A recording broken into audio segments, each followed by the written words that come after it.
शास्त्रीय नृत्य व भाषाएं। भारत के शास्त्रीय नृत्य अपनी तकनीकी सटीकता और सरल दिशा निर्देशों के पालन के लिए जाने जाते हैं। नृत्य का सबसे पहला उल्लेख भरत मुनि की प्रसिद्ध पुस्तक नाट्य शास्त्र में मिलता है। भारत के शास्त्रीय नृत्य। भरतनाट्यम। भरत मुनि के नाट्यशास्त्र से जन्मी इस नृत्य शैली का विकास तमिलनाडु व उसके आसपास के क्षेत्रों में हुआ था। भरतनाट्यम को सबसे प्राचीन नृत्य माना जाता है। भरतनाट्यम के प्रमुख नर्तक टी बाला सरस्वती, पद्म विभूषण 1997, सोनल मानसिंह, पद्म विभूषण 2003, यामिनी कृष्णमूर्ति, पद्म विभूषण 2016, रुक्मिणी देवी, पद्मा सुब्रमण्यम, वैजयंतीमाला, लीला सैमसन, मीनाक्षी सुंदर पिल्लई, मालविका सरुप्पी। कत्थक। कत्थक का नाम कथिका अर्थात कथा शब्द से लिया गया है, जो भाव भंगिमाओं तथा संगीत के साथ महाकाव्यों से ली गई कविताओं की प्रस्तुति करते थे। यह नाट्य शैली मध्य भारत के उत्तर प्रदेश तथा उसके आसपास के क्षेत्रों में उभरा था। इस नाटक शैली के लखनऊ, जयपुर, रामगढ़ व बनारस प्रसिद्ध घराने हैं। कत्थक के प्रमुख नर्तक बिरजू महाराज, लच्छू महाराज, शंभू महाराज, सुखदेव महाराज, दयामंदी जोशी, सितारा देवी, जय किशन, शोभना नारायण, गोपीकृष्णन, मालविका सरकार। कुचिपुड़ी। कुचिपुड़ी नृत्य विद्या का नाम आंध्र प्रदेश के एक गांव कुस्सेलवापुरिया कुटेलापुरम से व्युत्पन्न हुआ है। यह नाट्य शैली आंध्र प्रदेश में उभरी। कुचिपुड़ी के प्रमुख नर्तक यामिनी कृष्णमूर्ति, पद्म विभूषण 2016, अपर्णा सतीसन, लक्ष्मी नारायण शास्त्री, राधा रेड्डी, राजा रेड्डी, पद्मजा रेड्डी, शुभा नायडू, वेदांतम सत्यनारायण, स्वप्न सुंदरी, इंद्राणी रहमान। कथकली। यह नाट्य शैली केरल व उसके आसपास के क्षेत्रों में विकसित हुई है। कथकली नाट्य शैली को पुनर्जीवित करने का श्रेय राजा मुकंद के संरक्षण में प्रसिद्ध मलयाली कवि बल्लथोल नारायण मेनन को दिया जाता है। कथकली के प्रमुख नर्तक गुरु कुंजु कुरूप, शांताराव, कृष्णन कुटी गोपीनाथ, कृष्ण नायर, रीता गांगुली, मृणलिनी साराभाई, उदयशंकर, आनंद शिवरामन। मोहिनीअट्टम। केरल का प्रसिद्ध शास्त्रीय नृत्य मोहिनीअट्टम शब्द का अर्थ है मोहिनी अर्थात सुंदर नारी और अट्टम अर्थात नृत्य यानी सुंदर नारी का नृत्य।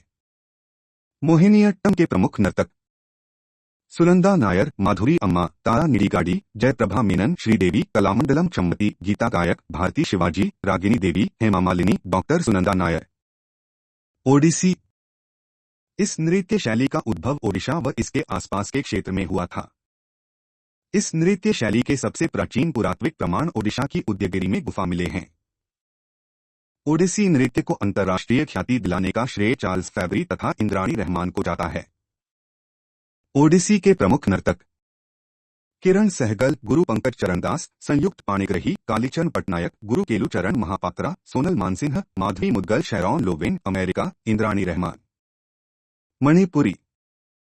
मणिपुर व उसके आसपास के क्षेत्रों की मणिपुरी नृत्य शैली का पौराणिक प्रमाण मणिपुर की घाटियों में स्थानीय गंधर्वों के साथ शिव पार्वती के नृत्य में मिलता है। मणिपुरी नृत्य के शिक्षकों को शांति निकेतन में आमंत्रित करके रविंद्रनाथ टैगोर ने इस नृत्य को मणिपुर के बाहर लोकप्रिय बनाया। मणिपुरी के प्रमुख नर्तक झावेरी बहनें दर्शना, नैना, स्वर्णा, रंजना, गुरु बिपिन सिंह, नल कुमार सिंह, गुरु अमली सिंह, चारू माथुर, सविता मेहता, कलावती देवी, बिंबावती, सोनारिक सिंह। सत्रिया। इस नृत्य शैली का उद्भव असम व उसके आसपास के क्षेत्रों में हुआ। सत्रिया के प्रमुख नर्तक गेहन चंद्रा गोस्वामी, गुरु इंदिरा पीपी, बोहरा, प्रदीप चालिहा, जतिन गोस्वामी, शारोदी सौकिया, परमानंदा बारबयान, गोस्वामी मणिक बारबयान, प्रभात शर्मा, भावानंद बारबयान। नोट: संस्कृति मंत्रालय ने छऊ नृत्य को भी भारत का शास्त्रीय नृत्य माना है। छऊ। इस नृत्य शैली का उद्भव पश्चिम बंगाल, झारखंड व ओडिशा में हुआ था। छऊ को छौ नाच भी कहा जाता है। मार्शल और लोक परंपराओं वाला एक मुखौटा रूपी अर्थशास्त्रीय नृत्य है। भारत की शास्त्रीय भाषाएं। फरवरी 2014 में संस्कृति मंत्रालय द्वारा किसी भाषा को शास्त्रीय भाषा घोषित करने के लिए निम्न निर्देश जारी किए। इसके प्रारंभिक ग्रंथों का इतिहास 1500 से 2000 वर्ष अधिक पुराना हो। साहित्यिक परंपरा में मौलिकता हो। भारत की शास्त्रीय भाषाओं का विचार सबसे पहले वर्ष 2004 में पेश किया गया था, जो अब तक 6 भारतीय भाषाओं को शास्त्रीय भाषा का दर्जा प्राप्त है।